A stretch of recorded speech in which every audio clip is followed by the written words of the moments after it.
तो आज हमारा फिजिक्स का आपका चैप्टर जो आपका फिजिक्स का क्लास चल रहा है, फिजिक्स का चैप्टर नंबर 6 है। चैप्टर का नाम है आपका इलेक्ट्रोमैग्नेटिक इंडक्शन, यानी कि विद्युत चुंबकीय प्रेरण। अब विद्युत चुंबकीय प्रेरण है क्या चीज, मैं कह रहा हूं आपसे विद्युत चुंबकीय प्रेरण। तो आपको पता है इलेक्ट्रिसिटी विद्युत हो गया और मैग्नेटिक चुंबक होगी और इंडक्शन यानी प्रेरण होगी, इसकी हिंदी जो होगी। आप इसका पहला ही टॉपिक पढ़ रहे हैं हम, मैग्नेटिक फ्लक्स यानी कि विद्युत फ्लक्स, सॉरी चुंबकीय फ्लक्स। अब ये चुंबकीय फ्लक्स क्या है? जिस तरह आपने विद्युत फ्लक्स देखा था, विद्युत फ्लक्स की डेफिनेशन देखी होगी, किसी बंद पृष्ठ से निकलने वाली बल रेखाओं की कुल जो संख्या होगी विद्युत फ्लक्स कहते हैं। तो थी इसकी भी सेम टू सेम उसकी जैसी डेफिनेशन है। इसकी देखो ध्यान से, क्या किसी बंद पृष्ठ से निकलने वाले लंबवत, वो भी लंबवत, उसमें भी लंबवत लिख देंगे, इसमें भी लंबवत लिख देंगे, लंबवत कुल फ्लक्सों की संख्या को चुंबकीय फ्लक्स कहते हैं। मैं कह रहा हूं किसी बंद पृष्ठ से निकलने वाले लंबवत कुल फ्लक्सों की संख्या को क्या कहेंगे? चुंबकीय फ्लक्स कहते हैं। तो ये हमारी इसकी डेफिनेशन होगी। अब है इसका फॉर्मूला डायरेक्ट का नाम है। तो सबसे पहले मैं आपको चूंकि बता दूं, ये हमारे पास एक पृष्ठ लिया है, हमने क्या लिया है? हमने लिया है पृष्ठ लिया। अब इस पृष्ठ से तुमने देखोगे इसके दो घटक है, एक लंबवत घटक है और एक क्षैतिज घटक है, यानी एक ऊर्ध्वाधर घटक है और एक क्षैतिज घटक है। दो घटक है, दो घटक है इसके। तो जो आपका लंबवत घटक है उससे एक और मतलब एक और घटक निकल रहा है जिसका नाम है बी, समझे? तो जो लंबवत घटक है उसे कहेंगे बी कोस थीटा और जो क्षैतिज घटक है उसे कहेंगे B sine theta, B sine theta. और ये ए यानी कि पूरा इसका क्षेत्रफल हो गया। तो लंबवत घटक और जो हमारे बी के बीच में जो कोण बनेगा ना उसे कहेंगे थीटा। क्या कहेंगे? थीटा। तो मैं आपसे देखो बता दूं, अब हम इसकी जो है मतलब डेरिवेशन करेंगे। कैसे डेरिवेशन कैसे करने में? तो हमें पता है कि मैग्नेटिक फ्लक्स को फाई से प्रेजेंट करें। किससे प्रेजेंट करें? फाई से। किससे प्रेजेंट कराएं इसे? जो हमारी मैग्नेटिक फ्लक्स है उसे करेंगे फाई से प्रेजेंट करेंगे। अब ये फाई यानी कि तो फाई बराबर हो गया हमारा B into cos theta into ए।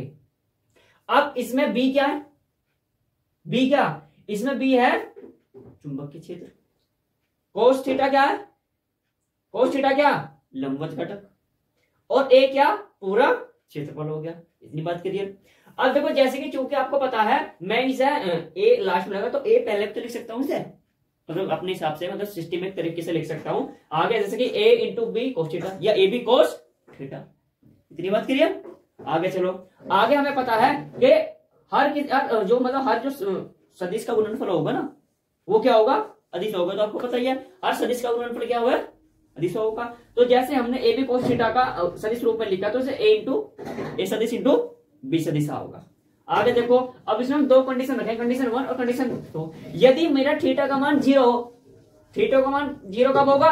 जब पृष्ठ पर लंबवत हो, जब पृष्ठ पर लंबवत हो, समझे? जब पृष्ठ पर लंबवत हो, यानी कि देखो कोस थीटा का मान 0 मतलब किस कंडीशन में रहा है? मैं कह रहा हूं जो हमारा कोस थीटा है उसका 0 किस कंडीशन में रहा होगा? तो कोस थीटा का मान जब रहा होगा जब 90 डिग्री होगा, 90 डिग्री होगा। कोस 90 का मान तो 0 है, होता नहीं होता? मैं आपसे कह रहा हूं जो हमारे पास कोस है, कोस 90 का मान क्या हो गया? 0 हो गया। तो मैंने कहा थीटा का मान यदि 0 हो तब क्या हो गया? तो कोस 0 का मान तो 1 हो गया, कोस 0 का मान तो 1 हो गया और कोस 90 का मान क्या होगा? 0 होगा। तो यदि मैंने थीटा का मान 0 रखा तो पृष्ठ पर लंबवत होगा, वो पृष्ठ कैसा होगा? पृष्ठ पर लंबवत होगा, जो भी होगा फ्लक्स होगी। तो फाई बराबर हो गया A B cos theta, A B cos theta. चूंकि मैंने कोस थीटा का मान रख दिया, कोस थीटा क्या है? 0 डिग्री। अब 0 डिग्री का मान 1 है तो कोस मतलब कोस थीटा 1 का मान तो 1 ही है ना, कोस थीटा 0 का मान तो 1 है ना। तो कोस थीटा का मान रख दिया यहाँ पे, तो क्या हो गया? 1 आ गया। अब यहाँ पे 1 लिखने को लिख दो आप या नहीं लिखो। तो आपका कंडीशन 1 में हो गया यदि थीटा का मान 0 तो फाई क्या होगा? मैक्सिमम होगा। वो हो गया ए इंटू बी यानी क्षेत्रफल इंटू चुंबकीय क्षेत्र। कंडीशन 2 है यदि थीटा का मान 90 है, या थीटा का मान 90 है तो 90 का कोस थीटा 90 0 हो गया। मैंने आपसे कहा है कि हमारे जो इधर बता रहा हूं कोस 90 और कोस 0, कोस 90 का मान 0 और कोस 0 का मान 1 होता है। कितना होगा? कोस 0 का मान 1 हो गया। तो यहाँ पे 1 हो गया। तो यदि मैंने इससे आगे 1 मान लिया, क्या मानना? इसे मैंने क्या मान लिया? आपका इसे 1 मान लिया, सॉरी 0 इसका मान रख लेंगे तो क्या होगा हमारा?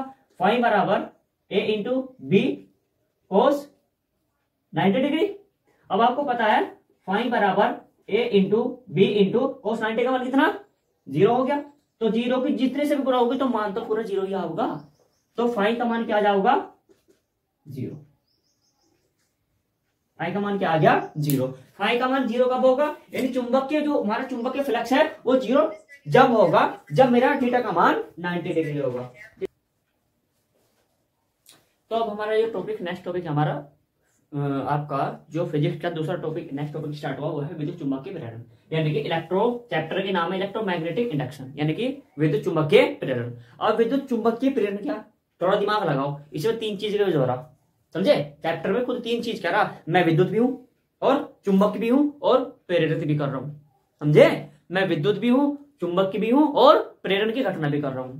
तो इसमें क्या कह रहा, इससे पहले आपने पढ़ा था विद्युत फ्लक्स, पढ़ाया था मैंने चुंबकीय फ्लक्स, जिससे पहले पढ़ रहे थे हम। अभी चुंबकीय फ्लक्स क्या है, चुंबकीय फ्लक्स बताते कि किसी बंद पृष्ठ से लंबवत निकलने वाले कुल फ्लक्सों की संख्या को चुंबकीय फ्लक्स कहते हैं। अब इसकी जो डेफिनेशन है, तो चुंबकीय फ्लक्स कब था, जब वे निकल रही थी, मतलब जो चुंबकीय बल रेखा निकल रही थी अभी तो फ्लक्स बन रहा था। अब इसमें क्या कह रहा, इसमें कह रहा कि चुंबकीय फ्लक्स परिवर्तन, जो चुंबकीय फ्लक्स है ना उसमें जो परिवर्तन होने के कारण क्या होगा, विद्युत वाहक बल के प्रेरित होगा। कौन होगा, विद्युत वाहक बल प्रेरित होगा। तो इसी घटना को क्या कहेंगे हम, विद्युत चुंबकीय प्रेरण। विद्युत चुंबकीय प्रेरण बिल्कुल सेम टू सेम, इससे अगला डेरिवेशन है जो है सर फैराडे का नियम, वो भी प्रथम जो प्रथम ही नियम है जो कथन में कह रहा, कथन में बिल्कुल सेम टू सेम ऐसे कह रहा, बस एक स्टेप बढ़ा रहा है, वो मैं आपको बता दूंगा क्या चीज है। फिर बता रहा हूं, आप जैसे हमारे पास कुछ भी सिस्टम है, हमने कहा कि विद्युत चुंबकीय प्रेरण है क्या चीज, मैं कह रहा हूं जैसे कि हमारा चुंबकीय फ्लक्स परिवर्तन होगा, तो परिवर्तन होने के कारण परिवर्तन जो जितना उसमें परिवर्तन होगा ना, तो उसमें क्या विद्युत वाहक बल उतना ही उत्पन्न होगा, समझे। जितना उसमें परिवर्तन होगा विद्युत वाहक बल ईएमएफ इलेक्ट्रोमैग्नेटिक फोर्स उतना ही क्या होगा वो होगा। तो इस घटना को क्या कहेंगे हम, विद्युत चुंबकीय प्रेरण। विद्युत चुंबकीय प्रेरण, समझे। तो किसके कारण प्रेरण हो रही, विद्युत चुंबकीय प्रेरण। तो इसकी डेरिवेशन देखो ध्यान से, डेरिवेशन भी जो उसमें लिख रखा कथन में वही इसी से आप लिख सकते हो। कैसे, देखो मैंने आपसे कहा है कि चुंबकीय फ्लक्स को डी फाई से प्रेजेंट करे थे, चुंबकीय फ्लक्स को फाई से प्रेजेंट करे थे ना, इसे डी फाई है, क्यों, पृष्ठ बड़ा है और फ्लक्सों की संख्या तो छोटी छोटी होगी ना, तो D phi upon D T. तो जो हमारे फ्लक्सों की संख्या, जो परिवर्तन होने की दर है ना, फ्लक्सों की संख्या था उसके जो निकलने वाले उसकी जो दर है, तो उसे क्या कहेंगे हम, विद्युत चुंबकीय प्रेरण। जिसमें चुंबकीय फ्लक्स के परिवर्तन के कारण या परिवर्तन की दर को ही क्या कहेंगे, विद्युत चुंबकीय प्रेरण कहते हैं। तो हमारा ई क्या है, इसे क्या किससे प्रेजेंट करेंगे हम, ई से, किससे करेंगे, ई से। तो ई क्या है, विद्युत चुंबकीय प्रेरण। तो ई समानुपाती है minus D phi upon D T, minus D phi upon D T. अब ध्यान से देखो, जैसे ही हम एक समानुपाती का चिन्ह हटाएंगे, समानुपाती का चिन्ह हटाएंगे तो नियतांक होगा, तो वो नियतांक के आगे इसमें के है। यदि मैं के को 1 मान लूं, के को 1 मान लूं, तो हमारा फॉर्मूला ये हो जाएगा, फॉर्मूला ये हो जाएगा ना। यदि इसमें आपको दोनों टॉपिक में कुछ भी दिक्कत हो तो मुझे कमेंट करके पूछ सकते हैं, समझे। नेक्स्ट टॉपिक हमारा सर फैराडे का प्रथम नियम। अब देखिए सर फैराडे का प्रथम नियम क्या है, ध्यान से सुनो। इससे पहले हम 2 टॉपिक क्रिएट कर चुके हैं, जो एक विद्युत चुंबकीय फ्लक्स है, एक आपका है विद्युत चुंबकीय प्रेरण। तो आप जैसे कि आपको पता है कि आप विद्युत चुंबकीय प्रेरण में क्या आप देख रहे थे, आपने देखा था कि जब किसी बंद चुंबकीय फ्लक्स के या फ्लक्स में जो भी परिवर्तन होगा तो उसके कारण ईएमएफ उत्पन्न होगा। क्या हो जाएगा, ईएमएफ, यानी विद्युत वाहक बल उत्पन्न होगा, समझे। इस घटना को क्या कहते हैं हम, विद्युत चुंबकीय प्रेरण कहते हैं। अब मैं कह रहा हूं, अब सर फैराडे ने अपना नियम में वही कथन बताया, पर कथन कैसे इन्होंने कहा कि जब किसी परिपथ के बंद चुंबकीय फ्लक्स के मान में परिवर्तन होता है तो उसके कारण जो परिपथ में, उसी परिपथ में विद्युत वाहक बल यानी ईएमएफ इलेक्ट्रोमैग्नेटिक फोर्स उत्पन्न हो जाता है। और उन्होंने ये भी बताया कि ये जो ईएमएफ जब तक उत्पन्न होगा जब तक कि फ्लक्सों के मान में परिवर्तन होता रहेगा, समझे। जब तक कि फ्लक्सों के मान में परिवर्तन होता रहेगा। शॉर्ट नोट देखो एक बार, मैंने आपसे कहा कि इन्होंने जो हमारे साथ फैराडे हैं, फैराडे ने कहा कि जब फ्लक्स के मान में परिवर्तन होगा ना तभी ईएमएफ उत्पन्न होगी, इलेक्ट्रोमैग्नेटिक फोर्स, विद्युत वाहक बल, जब तभी ईएमएफ उत्पन्न होगी। और यो तभी तक उत्पन्न होगी जब तक भी हम फ्लक्स के मान में परिवर्तन करते रहेंगे, समझे। मतलब कि ऐसा नहीं कि मैं कह रहा हूं आपसे, मैं ऐसा नहीं होने का कि आप सोच रहे हो कि एक बार मैंने से प्रेरित कर दिया फिर ये होता ही, मतलब अपने आप ही विद्युत भाग बल उत्पन्न होगा। ये जब तक होगा, जब तक वैसे करता रहूंगा, जब तक ये होता रहेगा, समझे? यानी कि सर फेराडे ने यो बताया था कि वो तभी तक होगा जब तक कि फ्लक्स का मान परिवर्तन होता रहेगा। तो अपने तीसरा टॉपिक भी आज, मतलब जो तीसरा टॉपिक है, सिर्फ आपने देख लिया। फेराडे के नियम दोबारा मैं आपको रिपीट कर रहा हूं। इन्होंने कहा कि जब किसी बंद पृष्ठ या परिपथ है तो उसके जो फ्लक्सों के मान परिवर्तन किया जाएगा, समझे? जब किसी बंद परिपथ के बंद चुंबक के फ्लक्स के मान परिवर्तन किया जाएगा तो उसके कारण ईएमएफ उत्पन्न होगा, और यो ईएमएफ जब तक उत्पन्न होगा जब तक कि फ्लक्सों की संख्या में परिवर्तन होगा। इसी को सर फेराडे का प्रथम नियम कहते हैं। सर फेराडे का प्रथम नियम कहते हैं, समझे? अगला है हमारा सर फेराडे का द्वितीय नियम या न्यूमैन का नियम। किसका नियम? सर न्यूमैन का नियम। मैं आपसे बता दूं, इससे पहले हम सर फेराडे का प्रथम नियम पढ़ चुके हैं। यह दूसरा नियम। दूसरा नियम क्या कह रहा? यो कह रहा कि कुंडली में उत्पन्न जो विद्युत वाहक बल है ना, जो कुंडली होगी इसमें जो उत्पन्न विद्युत वाहक बल होगा, यानी ये तो विद्युत वाहक बल हो गया, तो वो किसके समानुपाती होगा? फ्लक्स के परिवर्तन की दर के समानुपाती होगा। मैंने कहा कि कुंडली में उत्पन्न विद्युत वाहक बल फ्लक्सों के परिवर्तन की दर के समानुपाती होता है। जो किसने कहा? हमारे सर न्यूमैन ने। देखो मैंने सारा नहीं पढ़ा, आपको ऐसे बता दें कि कुंडली में उत्पन्न विद्युत वाहक बल फ्लक्सों के परिवर्तन की दर के समानुपाती होता है। इसी को सर न्यूमैन का नियम या सर फेराडे का द्वितीय नियम कहते हैं। इतनी बात क्लियर? तो इन्होंने समानुपाती बता दिया। जब हम समानुपाती की हटाऊंगे तो समानुपाती से हटाऊंगे तो नियतांक होगा के।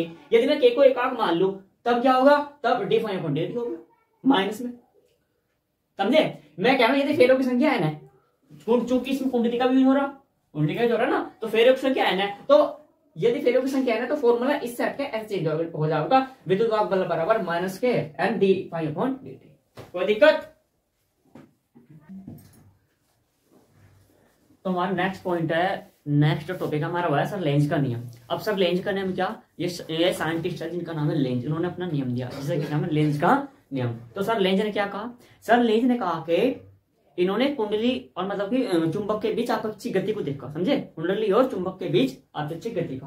पहले मैं आपको थ्योरी बता दूं एक बार, देखो क्या लिख रहा है। जब कुंडली व चुंबक के बीच आपेक्षिक गति होती है तो कुंडली में प्रेरित ईएमएफ की दिशा इस प्रकार होती है कि यह उस कारण का विरोध करती है जिससे वह उत्पन्न होती है, समझे? जब मैंने आपसे कहा कुंडली चुंबक के बीच जो आपेक्षिक गति होगी, चुंबक को कुंडली आएगी तो कुछ ना कुछ तो विक्षेपीय गति होगी, तो जो गति होगी ना, तो कुंडली में प्रेरित, तो जो हमारी कुंडली है उसमें विद्युत वाहक बल उत्पन्न होगा, यानी कि इलेक्ट्रिक उत्पन्न होगी, नहीं होगी? तो विद्युत वाहक बल उत्पन्न होगा उस दिशा में, किस दिशा में? ईएमएफ की दिशा इस प्रकार होती है कि यह उस कारण का विरोध करती है जिससे उत्पन्न होती है, समझे? 1% से देखो, मैं आपको एग्जांपल पर समझा तो ऐसा है, देखो यो जिससे उत्पन्न हो रहा ना, उसी को ही मतलब जिससे उत्पन्न हो रहा उसको ना तो पास दे रहा, समझे? ना ही या ही दूर जान दे रहा, क्या नहीं समझे? एक बार बता दूंगा आपसे, देखो ध्यान से डायग्राम देखो। मैं आप कह रहा हूं मैंने चुंबक का साउथ साइड, नॉर्थ साइड, और ये होगी आपका एस, और ये हो गया तो सॉरी एन, और ये हो गया एस हो गया, समझे? और ये हो गया साउथ और नॉर्थ साइड। तो जैसे कि मैंने आपको कहा कि अब इसका नॉर्थ और इसका नॉर्थ क्या करेगा? प्रतीक से चलेगा। अब इसका नॉर्थ इसका साउथ हो गया, अब क्या होगा? आकर्षण होगा। अब मैं कह रहा हूं इसका नॉर्थ और इसका साउथ हो गया, अब क्या होगा? फिर चिपकेगा, मतलब फिर आकर्षण होगा, नहीं होगा? तो उसमें आपको 2 से 3 घटना को देखने को मिल रही है कि यही चुंबक जो है, इस चुंबक के यदि मैं इसके साइड में इसी का साइड का रख दिया तो क्या हो रहा? प्रतिकर्षण हो रहा। यदि इसके विपरीत धर दिया तो क्या हो रहा? आकर्षण हो रहा, समझे? मैं आपको एक बात बता दूं, सिर्फ इसमें मतलब एक कट लाइन में बता दूं तो यो सिर्फ यो कह रहा है कि जैसे किसी कुंडली में कोई आपेक्षिक गति हो रही तो उसके कारण ही कुंडली और चुंबक के बीच आपेक्षिक गति हो रही है, तो उसके कारण विद्युत वाहक बल उत्पन्न होगा, और विद्युत वाहक बल उस दिशा में उत्पन्न होगा, मतलब उस दिशा में उत्पन्न होगा कि यह उस कारण का विरोध करती है, ईएमएफ की दिशा इस प्रकार होगी, मतलब दिशा किस प्रकार होगी? देखो दिशा इस प्रकार होगी जिसका विरोध करेगा ना, जिसका विरोध कर रहा है, मैं कह रहा हूं इसका विरोध करते हैं जिससे ये उत्पन्न होगा, जिससे ही बन रहा है ना विद्युत वाहक बल, उसी को ही विरोध कर रहा, समझे? यानी कि जिससे बना हुआ है उसी से क्या कर रहा है? परसेंट चिड़ रहा है। तो क्या है सर लेंज का नियम। तो हमारा है नेक्स्ट टॉपिक है सर लेंज का नियम व ऊर्जा संरक्षण का नियम। अब लेंज का नियम या सर ऊर्जा संरक्षण का नियम क्या है, ध्यान से देखो। यो है, जब हम चुंबक को कुंडली के पास लाते हैं तो उसमें विपरीत ध्रुव उत्पन्न हो जाता है जो कि उसे लाने का विरोध करता है, जिसके कारण हमें जो यांत्रिक कार्य करते हैं वही विद्युत ऊर्जा में बदल जाता है। अर्थात यह ऊर्जा संरक्षण के नियम के अनुकूल है। समझे, देखो ध्यान से। मैं कहूं मेरे पास ये कुंडली है, एग्जाम्पल मान लो ये कुंडली है और ये चुंबक है। समझे, ये कुंडली है, ये चुंबक है। जैसे ही मैं इसे ले जा रहा हूं तो मैं कौन सा काम कर रहा हूँ, यांत्रिक ऊर्जा कर रहा हूँ ना। तो चुंबक जैसे इसके पास गया, इसने कुछ काम करा तो सॉरी इसके अंदर जो एनर्जी वो भी गई, एनर्जी गई, तो किस में बदल गया, विद्युत ऊर्जा में। किसमें बदली, विद्युत ऊर्जा में। कब बदलेगी, जब इसका पोल विपरीत होगा, जब इसका पोल विपरीत होगा। समझे। अब मैं क्या लगू, इसमें देखो, इसमें कौन सी घटना, आकर्षण की। यदि मैं पोल दोनों का कुंडली और इसका एक जैसा रख दूं तो प्रतिकर्षण होगा। क्या होगा, प्रतिकर्षण होगा। अरे भैया वो पास भी ला रहा तो ऊर्जा तो लग रही है, क्या नहीं लग रही, ऊर्जा तो लग रही है। एक बार और देख लो, मैं कह रहा हूं जब किसी चुंबक को कुंडली के पास ला रहे, मैं कह रहा हूं चुंबक को मैं लेकर गया किसके पास, कुंडली के पास लेकर गया, तो उसके विपरीत ध्रुव उत्पन्न हो जाएगा। तो इसके विपरीत तो ध्रुव है। अरे जब यहाँ पे ऐसा होता है तो उसके विपरीत नॉर्थ तो है, नॉर्थ साउथ, तो साउथ नॉर्थ है ना, तो उसके विपरीत जो लाइन लिख रही है वो तो मैं बोल रहा हूँ, तो ध्रुव उत्पन्न हो जाए जो कि उसे लाने का विरोध कर रहा, जो इसे इसके द्वारा लाने का विरोध कर रहा है, इसे लाने का विरोध कर रहा है। समझे। जैसे मैं लेके जा रहा हूँ जो इसका पोल है, जो इसका ध्रुव है, इसे लाने का भी विरोध कर रहा है, जिसके कारण हमें जो यांत्रिक कार्य करना पड़ा, जो मुझे यांत्रिक कार्य करना पड़ा वही विद्युत ऊर्जा में बदल गया, यानी कि इलेक्ट्रिक एनर्जी में चेंज हो गया। इसे क्या कहेंगे, ऊर्जा संरक्षण का नियम या सर लेंज का। इसे लेंज का नियम भी हम समझे, लेंज का नियम भी तो है। तो लेंज के नियम में तो कहते हैं चुंबक को, यानी इसका ऐसा गुण है, इसे दूर भी नहीं जान देने की और इसे पास भी नहीं आने देने की।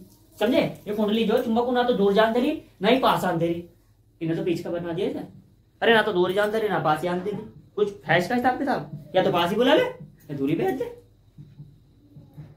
समझे, क्या नहीं समझे। फिर बता रहा हूं मैं, सर लेंज का नियम क्या कह रहा है, जब किसी कुंडली और चुंबक के बीच आक्षेपीय गति होगी तो उसमें विद्युत वाहक बल उत्पन्न होगा, जो हमने पहले लेंज का नियम जो हमने उसमें पढ़ा था। तो अब इसमें ऊर्जा संरक्षण का भी है। तो मैंने कहा कि जब मैं चुंबक को उसके कुंडली के द्वारा लाया हूं, चुंबक को कुंडली के द्वारा लाया, तो वो जो चुंबक थी हमारी, क्या थी, चुंबक कुंडली के द्वारा लाया, तो चुंबक को ले जाने में यांत्रिक कार्य करना पड़ा था। उसके पास ले जाने के बाद तुरंत वो विद्युत ऊर्जा बदल गया, किसमें, इलेक्ट्रिक एनर्जी में बदल गया।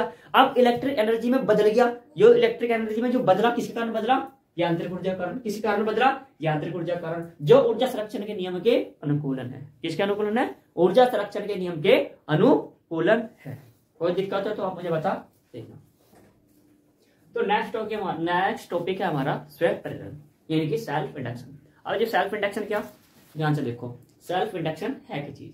मैं आपसे कह रहा हूं, सपोजली मैंने एक परिपथ बनाया, समझे, उसमें क्या क्या लगा, उसमें कुंडली लगाई है, उसमें बैटरी जोड़ी है, उसमें कुंजी भी लगाई है। पहले डायग्राम समझो, अपना समझ जाओगे आपके।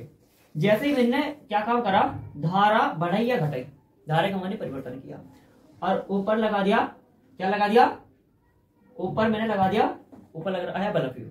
मैं कह रहा हूं कि परिवर्तन इसमें कर रहा हूं मैं, और ये ऊपर वाला सिस्टम इससे सपोज लो, मतलब ऊपर वाला सिस्टम अलग है, तो इसके कारण, समझे, अब तुम्हें जुड़ता हुआ दिखा रहा, फिलहाल मैंने नहीं रख दिया इसके ऊपर, समझे, तारों में सपोज दो नहीं रखा मैंने, सपोजली, ठीक है। तो इसके कारण क्या होगा, यदि अब इसमें मैं तार जोड़ूंगा जब तो बिजली चलेगी, समझे, जब तार जोड़ूंगा जब तो बिजली चलेगी, क्या वजह चल जाओगी।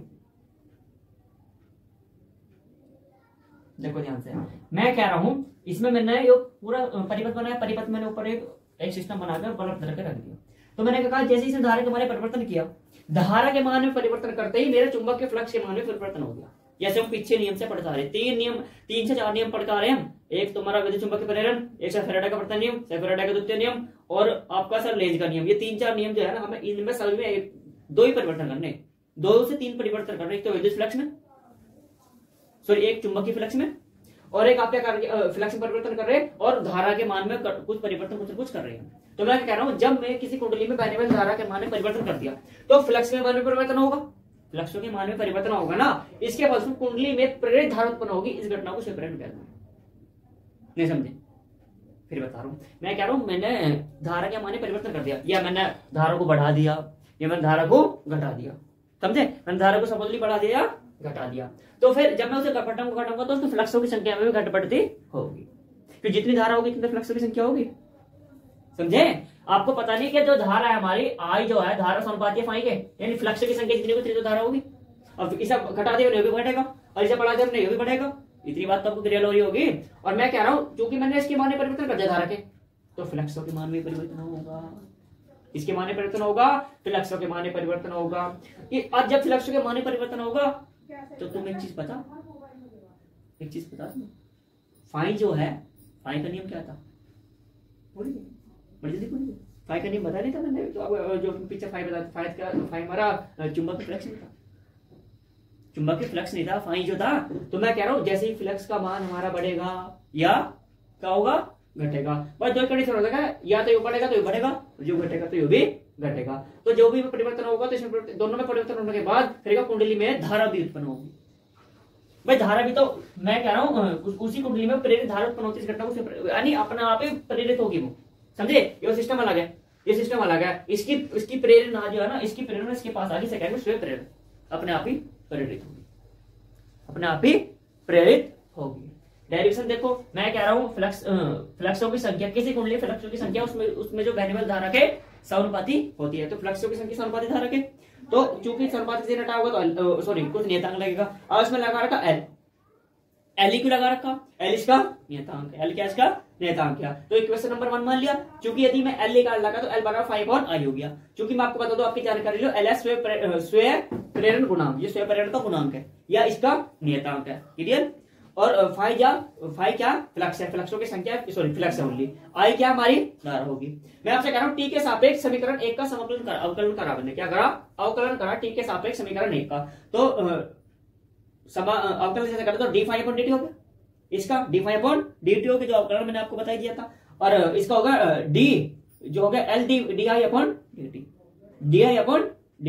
चूंकि हमें पता है कि यो जो है यो ई के बराबर हो गया, विद्युत वाहक बल के बराबर क्या होगा, d∅/dt। तो जैसे कि हमें पता चल गया इसके बराबर हो, तो इस पार्ट की जगह हमने ए का मान रख दिया और अगले पार्ट की जगह रख दिया, समझे? इसका मात्रक यो जो है, इसका स्वयं प्रेरण का मात्रक है सर हेनरी, या हेनरी मात्रक है इसका, और विमा इसकी m1 l2 t-2 और a-2। और जैसे कि मैंने आपको जानकारी बता दी, एल क्या स्वयं प्रेरण गुणांक है या स्वयं प्रेरण नियतांक है, फाई क्या फ्लक्स है, आई क्या धारा है। अब इसमें यदि आपको कुछ भी दिक्कत हो तो आप कमेंट करके मुझे बता सकते। तो हमारा अगला टॉपिक है अन्योन्य प्रेरण। अब ये अन्योन्य प्रेरण क्या, देखो अन्योन्य प्रेरण ऐसी है, सपोजली दो सिस्टम है, मैंने कहा कि मैंने एक सिस्टम बनाया, दूसरा सिस्टम बनाया, एक सिस्टम में इलेक्ट्रिसिटी प्रवाहित करी, दूसरे सिस्टम में इलेक्ट्रिसिटी प्रवाहित नहीं करी। मैं कह रहा हूं एक सिस्टम, दोनों सिस्टम में क्या डीजे गाने बज रहे, क्या बज रहे, गाने बज रहे। जो पहला सिस्टम है उसमें तो इलेक्ट्रिसिटी प्रवाहित करने के बाद गाने बज रहे, जो दूसरा सिस्टम है ना उसमें इलेक्ट्रिसिटी प्रवाहित नहीं करा तो गाने भी बजने चाहिए। भाई जब दूसरे में इलेक्ट्रिसिटी प्रवाहित नहीं करा तो गाने थोड़ी बज जाएंगे, गाने नहीं बजने चाहिए। तो अब क्या होगा, इसमें उल्टी घटना, यानी कि उस वाले को देख के जिसमें बज रहे थे वो वाला अपना भी बजने लग गया, तो इसे क्या कहेंगे, अन्योन्य। समझे? जैसे तुमने स्कूल में देखोगे, जैसे कहते नहीं कि सही संगति में बैठो, संगति कैसे कि पढ़ने वाले बालक तुम पढ़ने वाले की तरह बैठो, क्यों? अरे यार उनका तेरे 70% आए तो मैं इसकी तरह बैठा हूँ, मेरी भी इसके मतलब इससे मैं प्रेरित होऊंगा, समझे? इससे मैं क्या होऊंगा, प्रेरित होऊंगा। सिस्टम से समझे, देखो कैसे मैं कह रहा हूं, मैंने प्राइमरी सेल लगाई है और ये सेकेंडरी सेल है, मैंने इसमें इलेक्ट्रिसिटी प्रवाहित करी, मैं तुम्हें इसमें छोटा छोटा बल्ब लगा के दिखा दूं, मैं लगा दूं ना बल्ब,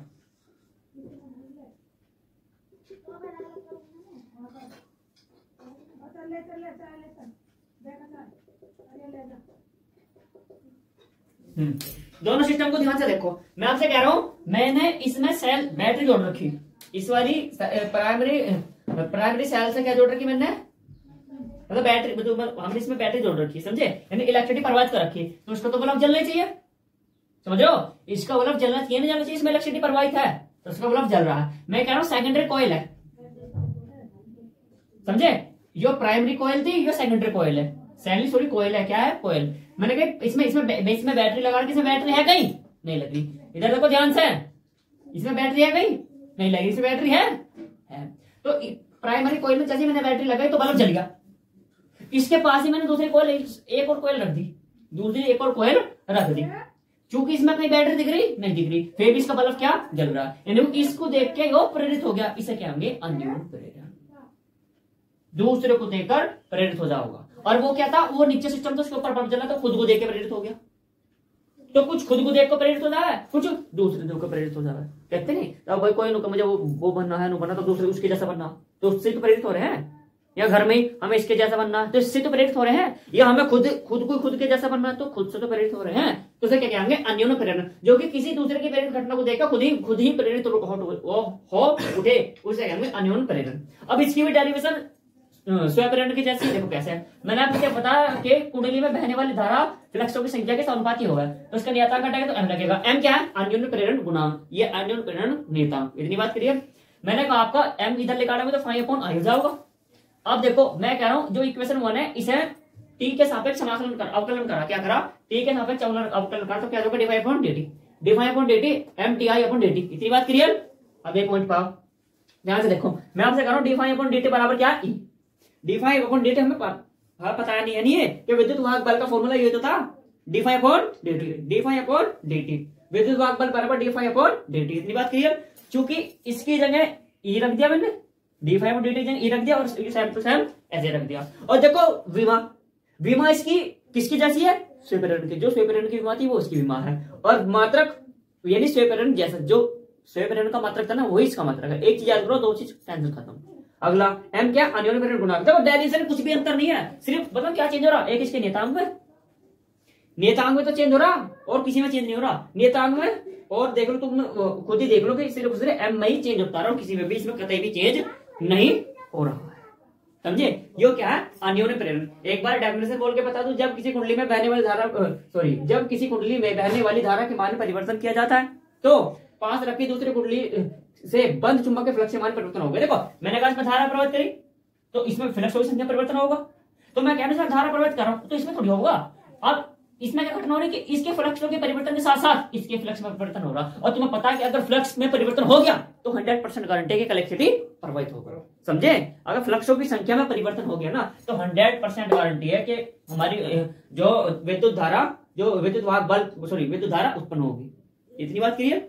तो फिर बताओ तो बंद चुंबक के फ्लक्स के मान में परिवर्तन जिससे उसमें प्रेरित विद्युत वाहक बल उत्पन्न होता है, इसे प्रेरित धारा उत्पन्न होती है। इस घटना को अन्योन प्रेरण कहते हैं।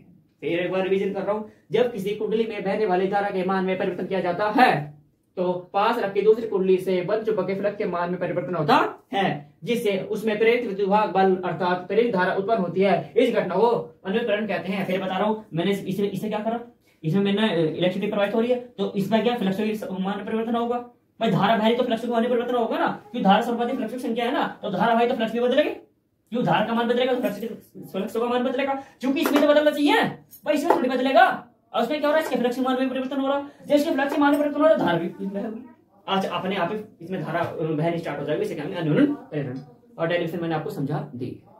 अब कुछ भी डाउट और पूछ सकते हैं, ये आपके बहुत इंपॉर्टेंट है बोर्ड के लिए, इंपॉर्टेंट है दोनों, एक स्वयं और एक अन्योन और एक सर फैराडे के नियम 4-5 है जो आपके बहुत ज्यादा इंपॉर्टेंट है बोर्ड 2025 के लिए। अगला टॉपिक हमारा एडी करंट। एड वाला करंट रहा है, इसे क्या है एडी करंट यानी भंवर धारा है, ये भी आपके बोर्ड के लिए बहुत ज्यादा इंपॉर्टेंट है। अब एडी करंट क्या है, एडी करंट क्या, ध्यान से देखो बोर्ड की तरफ। एडी करंट है जब किसी चालक से बंद चुंबक के फ्लक्स में परिवर्तन होता है, या जब किसी चालक के बंद चुंबक के फ्लक्स के मान में परिवर्तन होता है तो उस चालक में जल में उत्पन्न भंवरों के समान चक्करदार धाराएं प्रेरित होती है। इस धाराओं को भंवर धारा कहते हैं। देखो मैं आपको पहले बता दूं, आप इलेक्ट्रिसिटी देख लो, इलेक्ट्रिसिटी और हमारा जो पानी की भाव है ना जैसा ही समझे, बल्कि भाव को देख सकते हैं, इलेक्ट्रिसिटी को हम नहीं देख सकते। मैं आपको बता रहा हूँ, आपने देखा होगा कहीं भी गंगा जी कहीं भी गए होंगे, आप हरिद्वार गए हो, काशी गए हो, कहीं भी गए हो नहाने, तो वहां गोल गोल चक्करदार घूमती नहीं, जिसे क्या गोला सा गोल गोल गोल, जिसमें अगर कुछ चला गया तो नीचे चला जाए। देखा होगा आपने, गोल गोल पानी का नहीं था, गोल गोल गोल गोल वैसे बिल्कुल इस तरीके से होगा पानी का, गोल गोल गोल गोल है।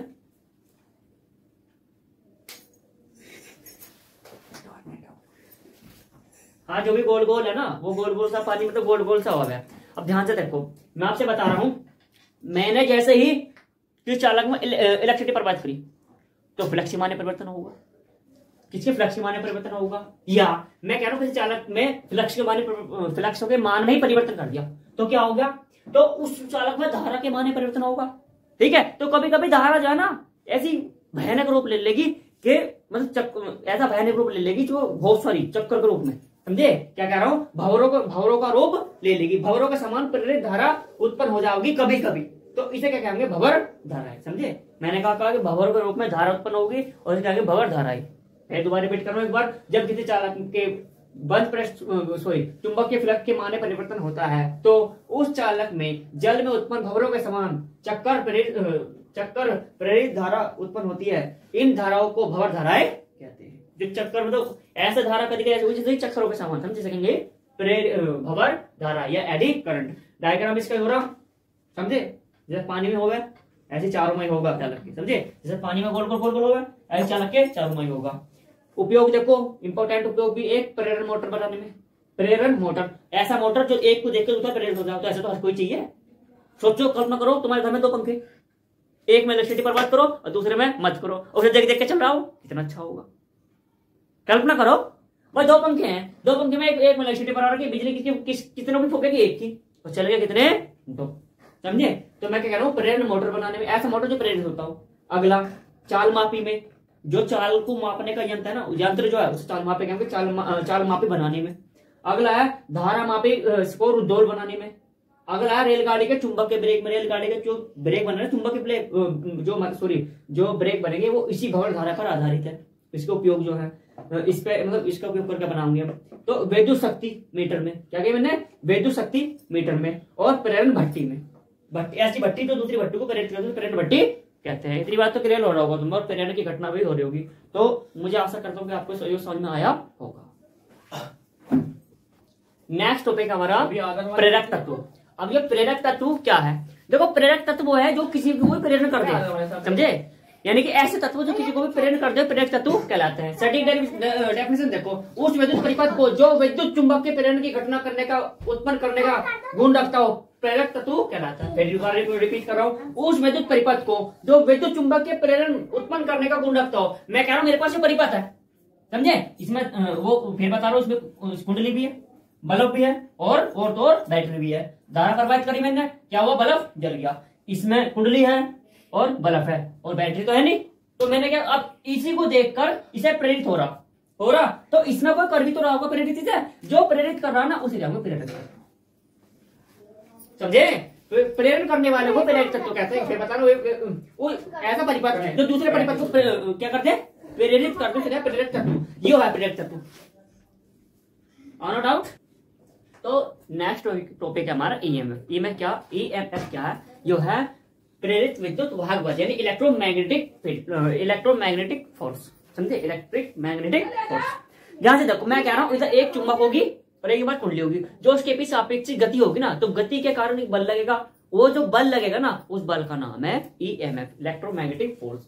एक बार डेफिनेशन देखो इसकी, जो मैंने बोर्ड पे लिख रखी है। चुंबक में कुंडली के बीच होने वाली अपेक्षित गति के कारण कुंडली में एक विद्युत वाहक बल उत्पन्न होता है, जिसे ईएमएफ कहते हैं। फॉर्मूला देखो इसका, फॉर्मूला E बराबर माइनस एम डी/dt।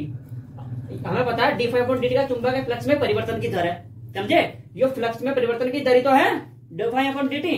अगला स्टेप देखो, इसकी ये अदर फॉर्मूले जो आपको कंपटीशन में काम आओगे, फिलहाल तो आप इसे भी लिख दो, वही काम है। तो अगला फॉर्मूला क्या, फाई बराबर BL² इंटू W, यानी कि W कार्य है L, हाँ BL² इंटू W हो गया।